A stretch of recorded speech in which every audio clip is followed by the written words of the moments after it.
안녕하세요 여러분, 반갑습니다. 오늘 리뷰할 것은 바로 이거 천둥의 신 토르 마블 레전즈 시리즈예요. 마블 레전즈 시리즈 중에서 어벤져스 에이지 오브 울트론에 등장했던 버전으로 된 토르입니다. 천둥의 신입니다. 네가 망치의 신 토르냐라고 영화 중에서 오딘이 물어보는 장면 있잖아요. 그때 저는 생각했던 게 그럼 망치의 신 아니면 뭔데? 라고 저는 그렇게 생각했어요. 그 정도로 망치의 신이라는 이미지였는데, 어쨌든 토르 라그나로크 편에서 망치도 잃어버리고 이발도 새로 하고 뭔가 이미지 체인지를 많이 했습니다. 이건 아직 토르가 금발 양아치 시절이었을 때의 모형이에요. 마블 레전즈는 생각 외로 얼굴을 잘 만드는 편입니다. 헤즈브로에서 인터넷상에 공개하는 샘플 사진 같은 걸 보면 과장을 안 하려고 하는 듯한, 실제 제품보다 더 안 좋게 찍으려고 노력하는 것 같이 보일 정도로 뭐라고 해야 하나, 진실된 사람들이에요. 굉장히 진실된 사람들입니다.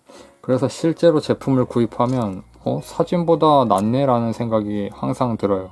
샘플 사기 많이 치는 회사로 치면 뭐 반다이라든지, 반다이는 항상 이렇게 찍잖아요. 약간 어두운 배경으로 놓고 이렇게도 안 찍고 항상 이렇게 찍잖아요. 이렇게.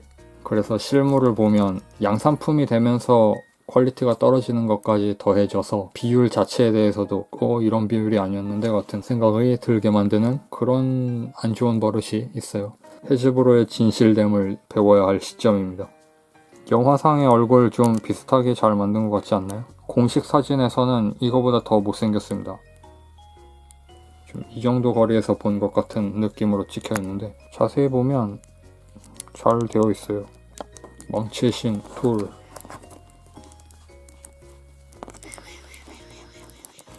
망치를 돌려서 날아가는 가동률을 보면 이 금발 양아치의 금발 때문에 머리 회전이 잘 안 돼요. 그리고 어깨는 넓은 범위를 가동할 수 있을 것처럼 둥그런 파츠로 되어 있는데 이 정도 가동해요. 그리고 위로 올리는 건 이렇게 이 망토 부분 때문에 좀 대각선으로 올릴 수밖에 없습니다. 그리고 팔은 상완에서 회전하고 하완, 이렇게 꽤 많은 부분 접혀요. 손목은 회전하고 그리고 이렇게 까딱까딱 해줄 수 있습니다. 저는 이 제품을 구입했을 때 이 부분이 본드로 붙여져 있었어요. 그래서 뜯어가면서 회전을 시켰더니 좀 뜯겨진 자국이 남았는데, 이쪽 팔이 원래의 모습일 겁니다. 이렇게 약간 동그랗게 된 관절이 팔뚝 안쪽으로 살짝 삽입되어 있는 듯한 느낌으로. 이건 신품을 구입했다고 생각했는데 중고품을 보내준 것처럼 박스 상태도 좀 안 좋았고, 미국에서 물건을 구입할 때는 되도록이면 아마존이 팔고 있는 제품을 구입하도록 하시길 바랍니다. 개인 셀러들이 파는 건 재고 관리를 잘 못하는 것 같다는 인상을 받아요. 약간 다른 소리지만 재고 관리를 잘하는 회사가 많은 국가로는 대한민국이 있습니다. 진짜로 이런 피규어 같은 거 자주 구입하다 보면 한국에서 구입하는 게 오히려 상태가 좋은 경우가 많아요. 오래된 제품도 보관을 좀 잘 하는 것 같습니다.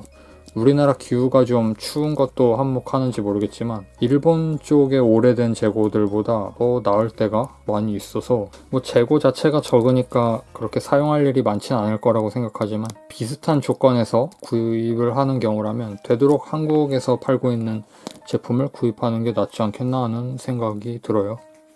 망토는 이렇게 통짜 파츠지만 어느 정도 유연한 느낌을 가지고 있는 이런 소재로 되어 있습니다. 완전히 무거운 PVC 덩어리 재질이 아니라 어느 정도 유연성을 가지고 있어서 덩어리 망토치고는 상당히 괜찮은 편이라고 생각합니다. 허리는 이렇게 뽑았을 때 많이 튀어나오죠. 그리고 회전하고 허벅지, 이 부분이 약간 연질 재질이기 때문에 올라가요. 그리고 허벅지에서 회전도 하고 다리는 이렇게 굽혀지고 발목도 이렇게 돌아가기도 하고, 괜찮은 인간 피규어죠. 접지도 나름 잘 되는 편이고, 망토 때문에 좀 방해를 받지만 접지도 잘 됩니다. 이 망토 탄성 때문에 이렇게 망토가 펴놓아도 줄어들면서 쓰러지는 경우가 있어요. 멋있죠? 나름 괜찮죠?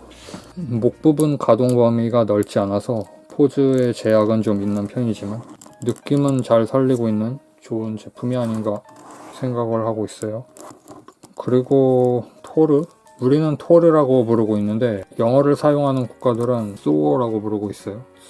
소어. 어 발음으로 끝나는 게 아니라 어는 좀 발음을 강하게 하지 말고요. hello 이런 느낌으로. 그리고 일본에서도 보니까 토루라고 쓰지 않을까 조금 생각했었는데 제가 좀 아니란 생각을 했습니다. 일본에서도 소라고 해요. 소하고 장음 붙여서 소라고 부릅니다. 요 히소시부리 올해와 소라고 한다. 여러분도 고결한 사람이라면 나같이 좋은 망치를 들 수 있게 된다고. 그럼 이런 느낌입니다. 반대로 생각해보면 토르라고 부르는 나라가 몇 개의 국가나 되는지 궁금해요. 굉장히 소수파가 아닐까 싶어요. 우리도 소라고 부르는 버릇을 들여야 하는 거 아닐까 싶습니다. 크기 비교를 해보도록 하겠습니다. 워머신. 토르 키 엄청 크네요. 그리고 더 작습니다. 아이언맨은. 이쪽 아이언맨은 SH 피규어아츠의 아이언맨이에요. 이쪽 둘은 마블 레전즈 시리즈고 MG 퍼스트 건담과 비교하면 이 정도입니다. 거의 퍼스트 건담 키랑 똑같아요. 이런 크기를 가지고 있습니다. 때렸겠다. 아버지에게도 맞은 적 없는데. 그리고 아직 미개봉이긴 한데 브라더 그리고 오네짱 이것도 나중에 리뷰할 수 있게 되면 하도록 하겠습니다. 멸리르를 자세히 한번 볼까요?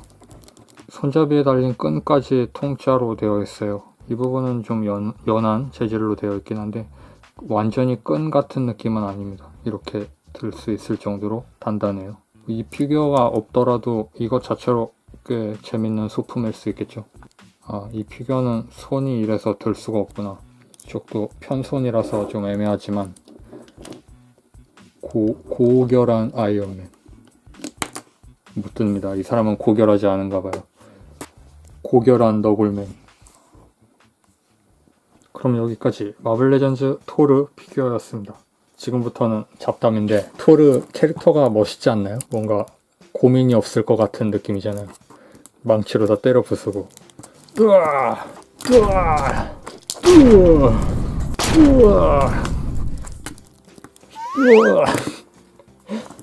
뭔가 알기 쉽고 괜찮았는데 근데 천둥의 신이 되면서 고민도 많이 해야 하는 그런 입장이 되었어요. 왕이 되었기 때문에.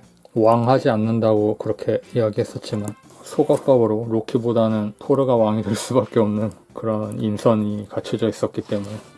그리고 생각해보면 이 사람과 아주 미묘한 관계입니다. 토르의 불륜 대상이 이 녀석의 엄마인 것 같은 그런 느낌이잖아요. 라이트세이버 가지고 올 걸 그랬네. 라이트세이버가 없으니까 어떻게 할 수가 없네요. 도망갈 수밖에. 제인 포스터가 이 녀석을 찬 이유도 그걸 겁니다. 다스베이더의 그림자. 그리고 마블 레전즈 영화들 보면 패턴 같은 게 있어요. 모든 영웅들이 본인들의 어떤 아버지의 영향 같은 걸 받아서 한 단계 성장하는 계기가 있습니다. 가족 영화 같은 걸 의식해서 그렇게 했는지는 모르겠지만 반대로 DC 쪽 캐릭터는 히어로들 그쪽은 엄마 쪽이죠. 그러니까 얘네들 어렸을 때 너네들 엄마가 좋아 아빠가 좋아 하고 물어봤을 때 DC 쪽 애들은 주로 엄마라고 대답했던 녀석들이 커서 그 영화를 만들고 있을 거고 아빠라고 대답했던 놈들이 만들고 있는 게 마블인 것 같습니다. DC는 원더우먼 같은 경우에도 원더우먼 엄마밖에 없죠. 그리고 배트맨하고 슈퍼맨은 지들 엄마 이름 맞춰보고 있었잖아요. 그리고 마블 쪽으로 보면 토르, 오딘은 토르를 잘 키워보려고 역사 왜곡까지 하고 죽은 다음에도 계속 나타나서 초원 같은 데서 이렇게 나타나잖아요. 이렇게 나타나면서 조언을 해주고 그러는데, 그리고 아이언맨 같은 경우도 하워드 스타크는 토니가 나중에 인생 조질 줄 알고 미리 영상 레터 같은 거, 비디오 레터도 만들어서 남겨놓고 그러잖아요. 그리고 스파이더맨 같은 경우에는 벤 삼촌의 어떤 그런 영향이 강할 걸로 예상했었지만 실제로 이번 홈커밍에서는 그 토니 스타크가 거의 아버지 역할을 대신하면서 캐릭터의 성장을 돕는다고 해야 하나? 그런 느낌으로 되었고, 또 뭐가 있을까요? 앤트맨 같은 경우는 본인이 아버지잖아요. 본인이 좋은 아버지가 되려고 노력하는 그런 사람이었고, 또 이 녀석들 또 몇 명 더 있었는데, 스타로드. 걔네 아버지도 스타로드의 성장에 큰 영향을 끼치긴 하지 않습니까? 반면 교사긴 하지만. 그리고 블랙팬서에서 보면, 블랙팬서는 그거죠. 그 아버지가 남긴 왕좌를 t'찰라가 계승하는 이야기잖아요. 그러면서 그 조상들의 생각과는 다른 방향으로의 성장까지 보이는 그런 걸 주제로 담고 있는 영화였잖아요. 그러니까 마블 영화는 거의 모두가 아들이 아버지의 어떤 도움이나 가르침을 통해서 성장해 나가는 그런 과정을 담고 있어요. 그렇기 때문에 이번 인피니티 워에서 캡틴 아메리카는 높은 확률로 사망할 걸로 보여요. 왜냐면 캡틴 아메리카는 아빠가 없으니까. 그렇죠? 더 이상 성장할 수 있는 계기를 만들 수가 없잖아요. 캡틴은 부모님이 영상에서 나오지도 않았고, 그리고 영화 3부작 하면서 전부 그런 가족 같은 이야기보다는 캡틴에 대한, 캡틴과 버키라고 하는 그 우정 같은 그런 쪽 이야기만 나왔었잖아요. 캡틴이 계속 원년 멤버로 남아있으면 이야기가 좀 단조로워질 수 있을 것 같으니까 캐릭터들이 새로 나올 때마다 성장하기 위해서 사고를 치고 해야 하는데 무조건 캡틴의 의향을 따르면 해결되는 것 같은 그런 분위기가 만들어지면 곤란하기 때문에 캡틴은 아마 이번에 리타이어 하게 되고 어른이긴 하지만 약간 미흡한 점이 있는 이 토니 스타크라는 사람이 다른 녀석들의 멘토 역할을 하면서 동시에 성장하게 되지 않을까 하는 그런 예상을 해볼 수 있을 것 같습니다. 뭐 이런 예상은 거의 틀리니까 안 하는 게 좋을 것 같지만 마블 레전즈 망치의 신 토르 리뷰하는 김에 짤막하게 생각을 이야기해봤습니다. 다음 영상에서 뵙겠습니다. 빠이.